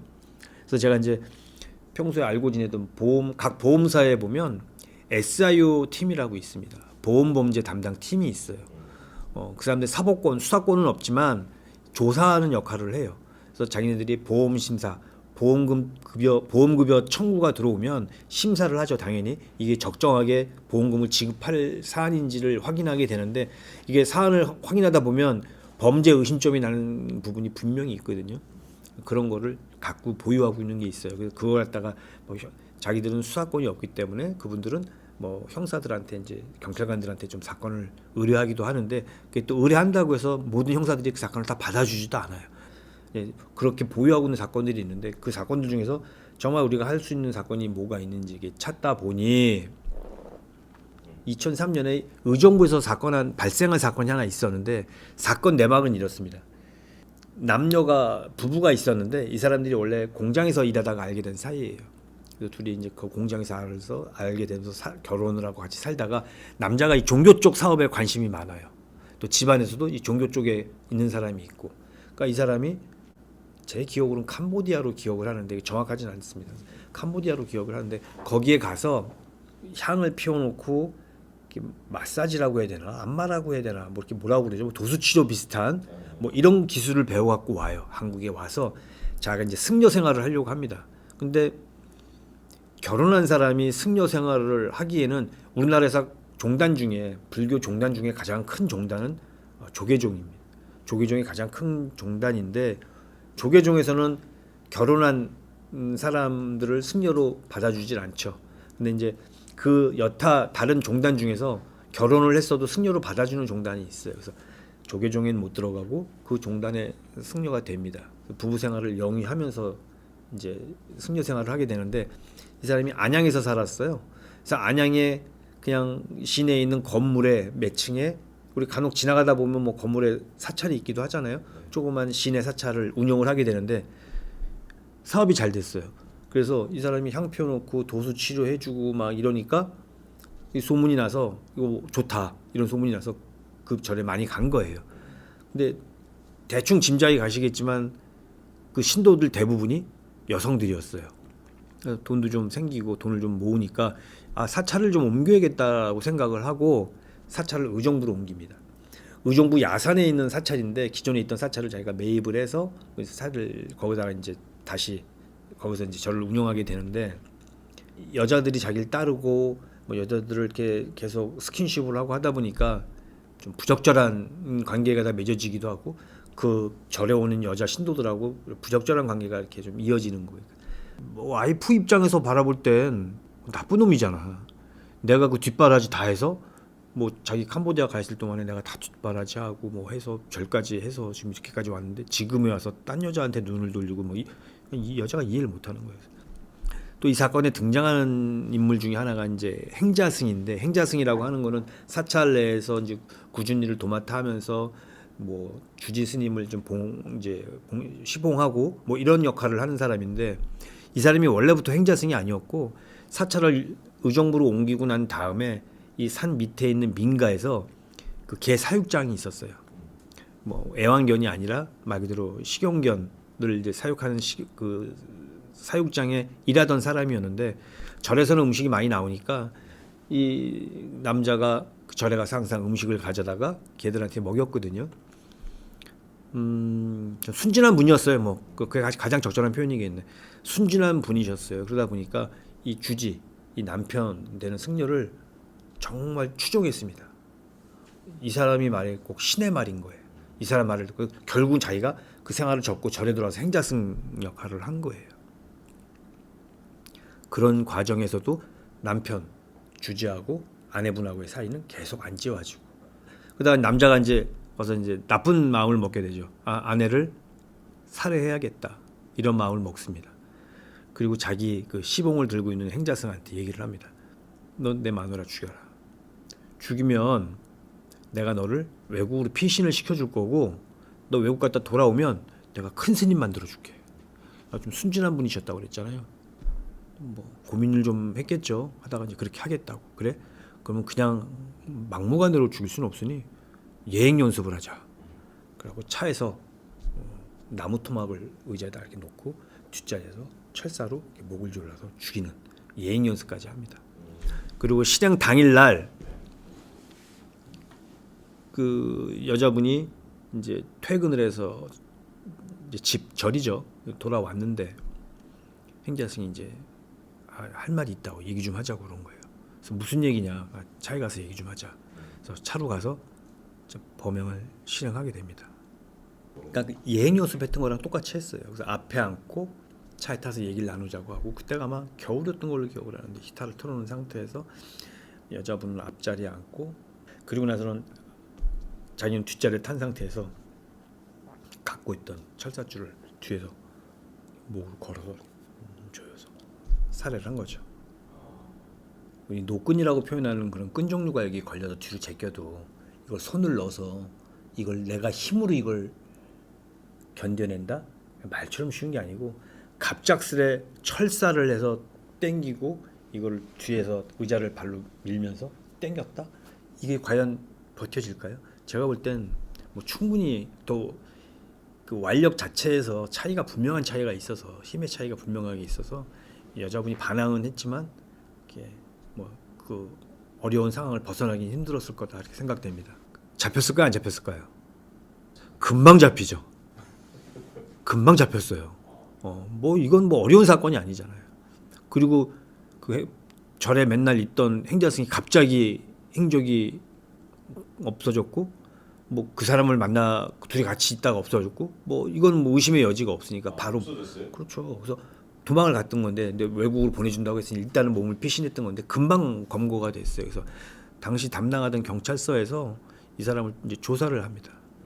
근데 자기 주지가 자기 챙겨준다고 했는데 뭐 전혀 그런 액션이 없으니까, 그러니까 이 사람도 이제 약간 마음이 이제 동요를 한 거예요. 그래서 사실 그대로 진술을 합니다. 그냥 사실은 우리 주지가 자기 마누라 죽여달라고 교사를 해서 내가 그 얘기를 듣고 난 실행에 옮긴 것 뿐이야. 나 이거 잘하고 나면 외국에 보내준다고 그랬고, 갔다 오면 나 큰 스님 만들어준다고 했어. 그대로 진술을 해요.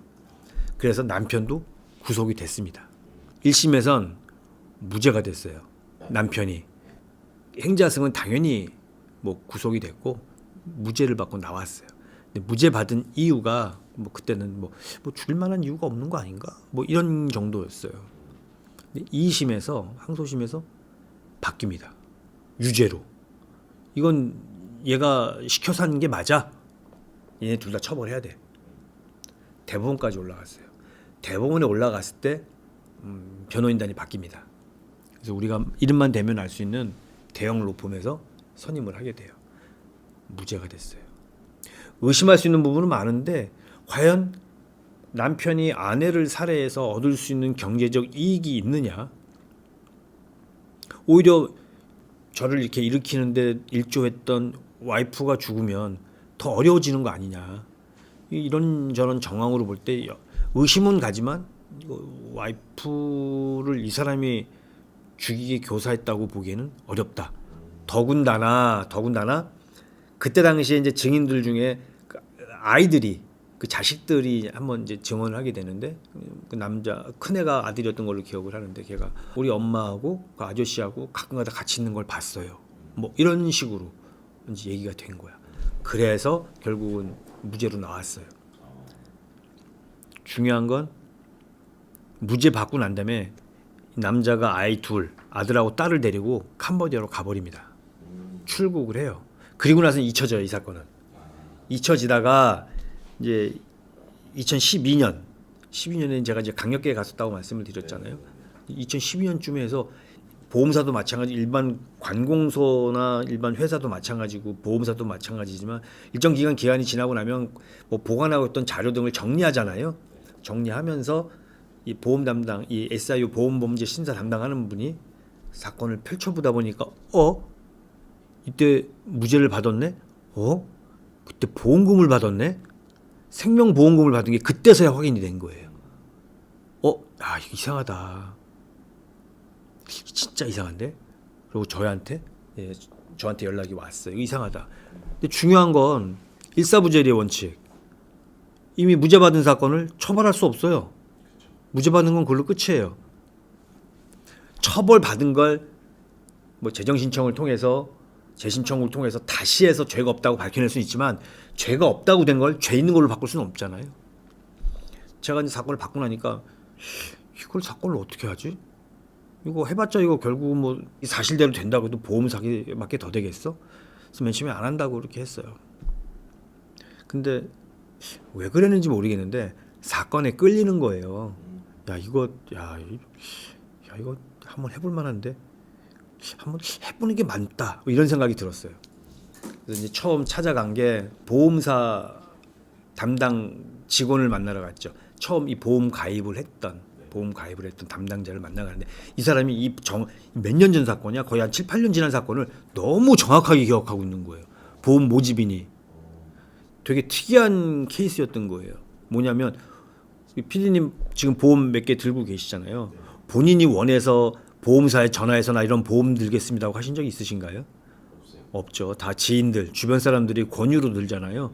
근데 어느 날 이 사람이 거기도 뭐 당직이라는 근무 시스템이 있어서 여자분이 그냥 자리 지키고 시간 때워야 되니까 사무실에 앉아 있었는데 전화가 올려오는 거예요. 나 생명보험 들고 싶다고. 너무 좋죠.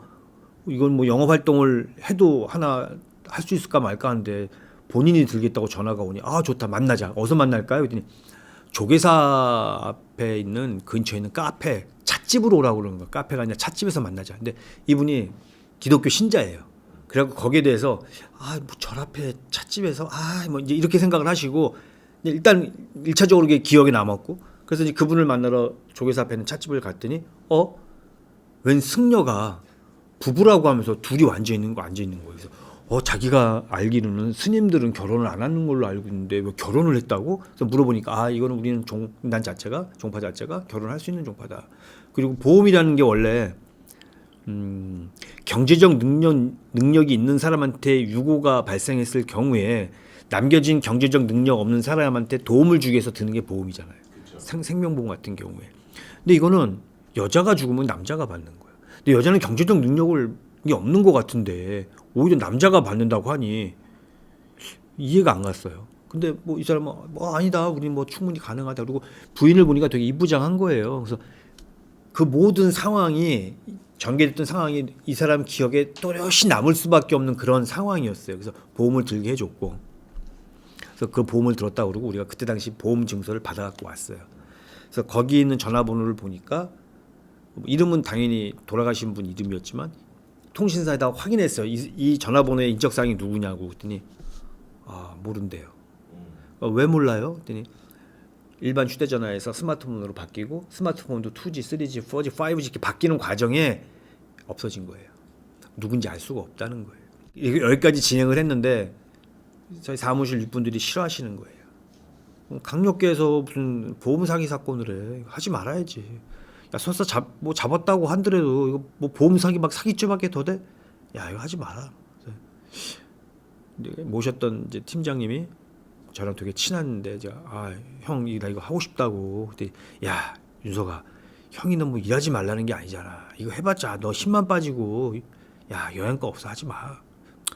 하지 말라는데 억지로 할 수도 없어서 이 사건을 그냥 버릴 수는 없는 거고, 제가 평소 알고 지내던, 제가 남대문 경찰서에 있을 때 알고 지내던 동료 팀장한테 이 사건 해보려고 줬어요. 그랬더니 자기가 해보겠다고.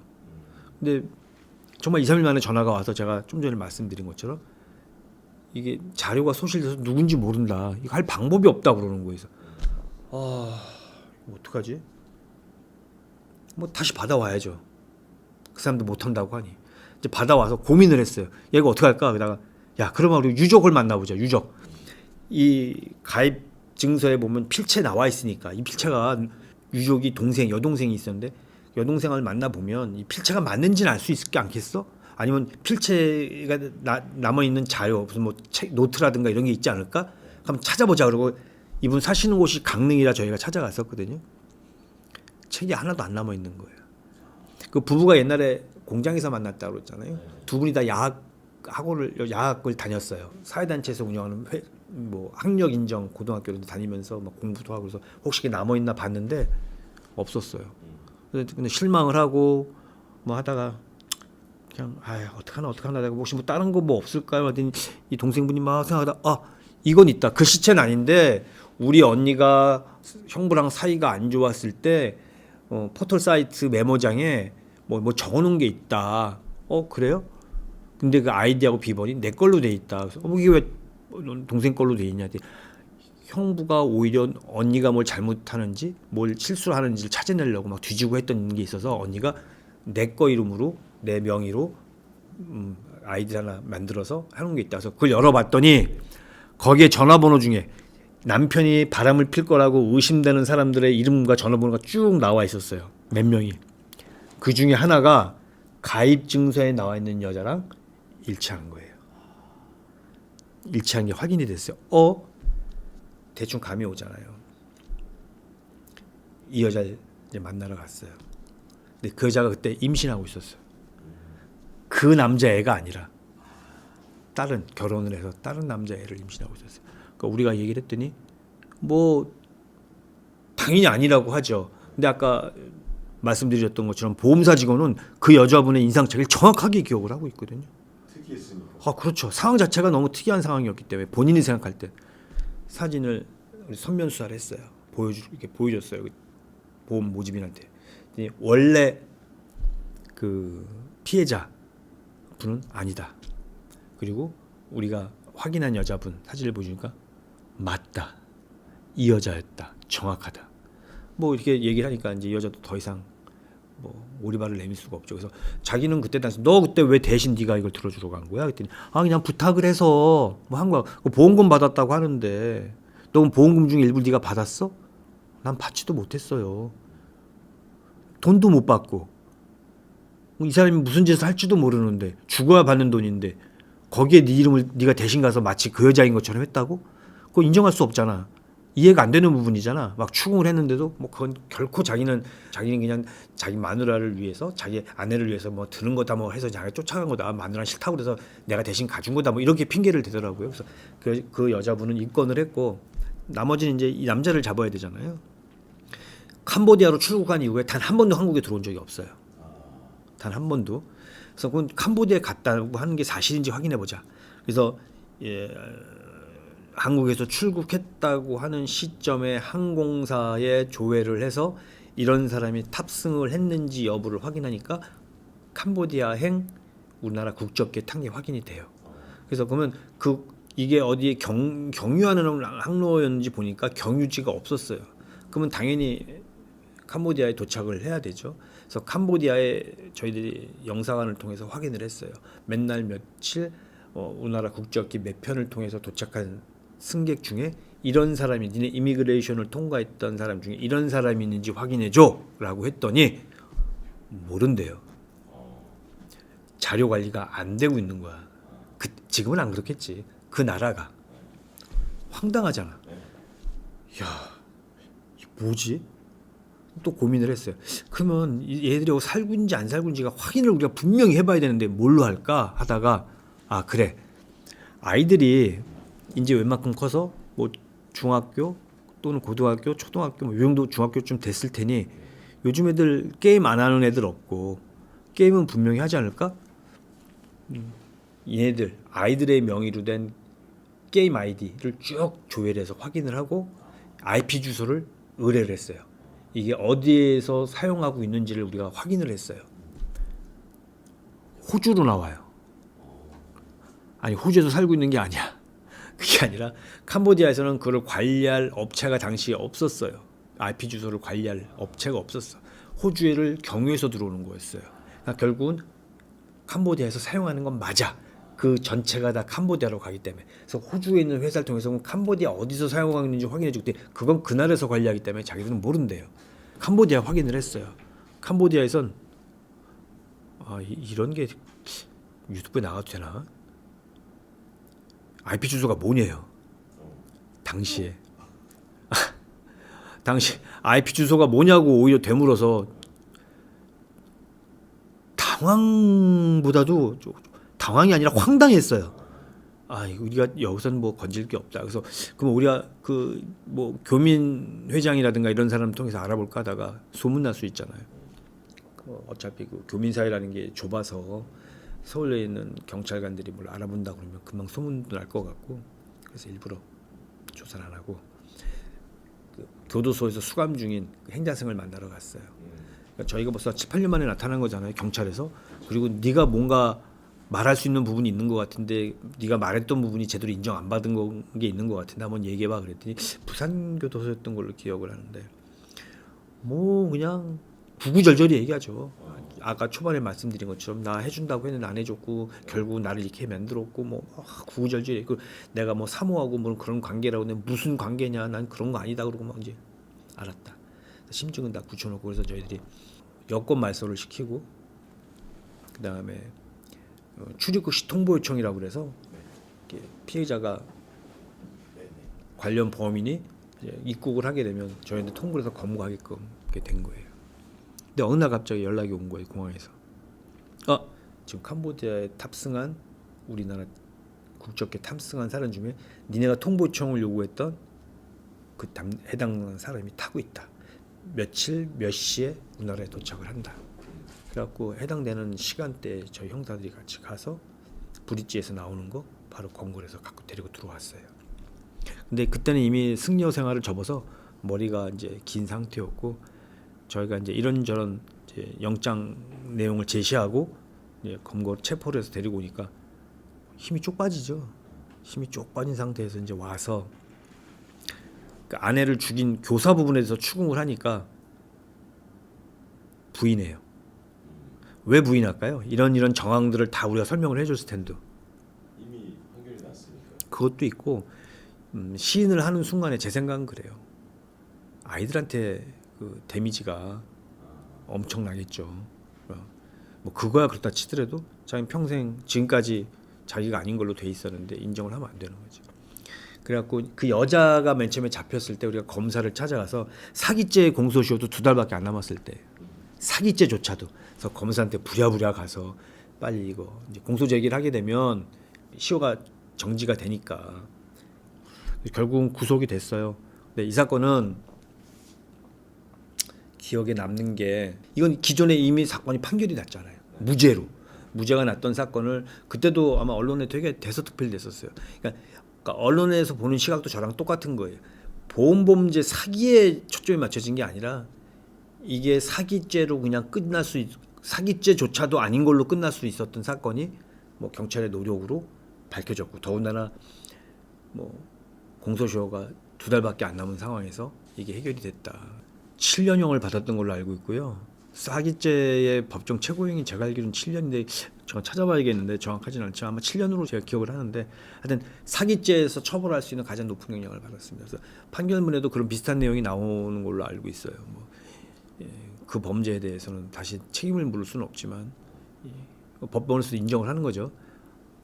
이 살인 교사에 대해서 책임을 물을 수는 없지만 무죄를 받았기 때문에 사기죄에 대해서는 충분한 책임을 물어야 된다. 뭐 이런 논조였습니다. 살인 교사가 솔직히 더 큰 형량을 받는 거 아닌가요? 무죄 받았잖아요. 그러니까 무죄 받아서 일사부재리의 원칙에 따라서 한 번 무죄를 받은 거에 대해서는 다시 논할 수가 없으니까. 네.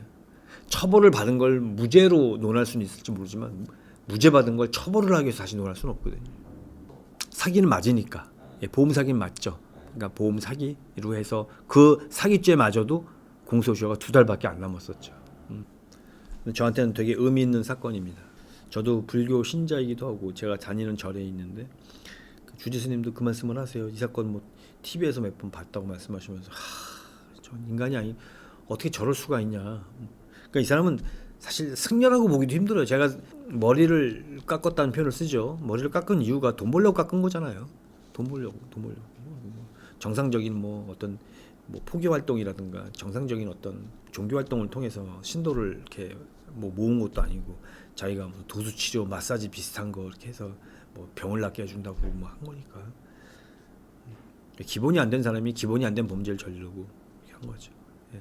이런 사건들을 많이 하면서 영적인 존재, 뭐 혼령, 뭐 좀 우습게 보일 수도 있는데 웃기게 들릴 수도 있는데 좀 믿거든요. 그러니까 믿게 된 계기 중에 한 사건인데 제가 이제 그 유족 그 동생 되는 분한테 전화를 했어요. 어저께 이제 검거가 됐다. 이제 이거 영장 신청할 거다. 그런 얘기했더니 이분이 저한테 형사님 언니가 죽고 나서 단 한 번도 꿈에 나타난 적이 없는데 형사님 전화 받기 오늘 새벽에 언니가 꿈에 나타났어요. 이러려고 꿈에 나타났나? 그래서 제가 야, 그럴 수도 있겠다 뭐 이런 생각도 했고, 또 웃긴 게 조사를 하다 보니까 이 사람이 한국에 들어온 이유가 캄보디아에 있는 정글에 갔다가 뭐 나무가 쓰러졌다고 하나 그러면서 골절상을 입었어요. 근데 골절상은 사실 전 세계 어디 가나 설사 뭐 병원이 없어도 그거 뭐 다 날 수 있는 병인 건데 제대로만 이렇게 부목만 되면. 근데 이게 자꾸 덧나고 그래서 낫지 않았던 거야. 그래서 범행 후 캄보디아 나가서 지금 검거될 때까지 단 한 번도 들어오지 않다가 병원 치료를 위해서 처음 나온 거예요. 밀름 정글에서 다리를 다쳤던 시기가 제가 이 첩보를 받아온 시기예요. 그리고 이걸 제가 할 수밖에 없었던 게, 제가 다른 동료 직원한테 우리 윗분들이 안 좋아하니 좀 해달라고 해서 줬는데도 이게 인적 사항이 특정이 안 된다고 하면 저한테 다시 돌아왔잖아요. 그래서 결국 사건은 내 사건이 있다, 내가 해야 될 사건이 있다. 제가 형사들 하다 보면 이건 결국은 내가 했어야 될 사건인 거고, 그래서 기억에 많이 남는 사건입니다. 이 동생분이 이제 사건 다 끝나고 나서 제가 그때 휴가를 가 있을 텐데 전화가 왔어요. 형사님 뭐 너무 감사하다고 고맙다고 막 그러면서 제가 선물을 하나 보냈다고. 그래서 뭘 보내셨는데 가서 보시면 알고 뭐 저 그런 거 안 받아요. 그런 거 아니에요. 가서 보시면 돼요. 그래서 그냥 맛있게 드시면 돼요. 그래서 강릉에서 뭐 맛있게 보냈다 그러면 뭐 과일을 보냈나 뭘 보냈나 부담 가는데, 이제 그리고 집에 가 보니까 오징어 한 축을 보내주셨어요. 오징어 한 축을 보내줘서 제가 맛있게 먹겠다고 다시 얘기를 했고, 근데 거기에 이제 편지지는 아니고 메모지에 글을 써서 보냈어요. 그래서 뭐 형사님 너무 감사하다 뭐 이런 내용이 있는데, 그걸 보면서 정말 다시 한번 내가 형사로서, 강력 형사로서 초심을 잃지 말아야겠다. 내가 경찰 공무원으로서 해야 될 일을 했는데도 불구하고 여기에 이렇게 감사함을 느끼는 사람들이 분명히 있으니 나 앞으로 더 잘해야겠다 이런 생각을 가지면서 이렇게 제가 마치 부적처럼 갖고 다니는 메모지가 지금도 있어요. 지금도 갖고 다녀요. 한번 보여주십시오 이따가. 네, 지금 뭐 예, 지금 보여주십시오. 드릴까요? 이거는 있나요? 이건 제가 막 자랑해요. 그러니까 피해자의 동생이죠. 네, 피해자의 아내분의 동생. 여동생 분이 오징어 한 축 보내주시면서 맛있게 먹었어요. 맛있게 먹고 보내주시면서 감사하다고 이제 메모를 남겨주셨는데, 뭐 그분이 어떤 마음으로 쓰셨던 건 상관없이 누군가가 나한테 감사함을 이렇게 글로 표현을 해주시고, 또 그게 그분 가슴에 남아 있는 내용이라서 제가 지금 그때 당시에도 그렇고 이거는 내가 부적처럼 갖고 다녀야겠다. 나 초심 잃지 말라고. 보면 초심 안 잃게 되거든요. 그렇죠. 그래서 좀 부끄러운데. 한번 뭐 대략 읽어주시면. 제가요? 예. 강윤석 형사님 잘 지내고 계시죠? 2012년도에 형사님 만난 것에 너무나 감사드리고요.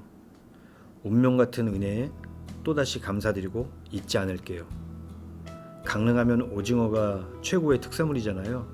작지만 제 마음의 표현입니다. 건강하시고 언제나 응원드립니다. 조 땡땡 드림 추신. 뭐 그때 당시 제가 JTBC 우리는 형사다란 프로 이제 어떻게 이제 출연했었는데 프로 잘 보고 있어요. 뭐 짱 멋있어요. 그래서 보내주셨어요. 그래서 이 부분에 운명 같은 은혜 감사한다, 잊지 않겠다. 그래서 이 운명 같다는 말을 함부로 쓰지 힘들잖아. 연애할 땐 쓰겠지. 연애할 때 넌 내 운명이야 쓰겠지만 이런 거에 운명 같다는 표현 쓰기 힘들잖아요. 진심이신 거고, 내가 누군가한테 이런 존재가 됐었다는 데 대해서 되게 감사하고, 나 앞으로도 나 형사 생활하면서 아니면 형사를 마치고 나서라도 난 다른 사람한테 이런 사람으로 나왔으면 좋겠다라는 마음으로 갖고 다닙니다. 저한테는 되게 중요한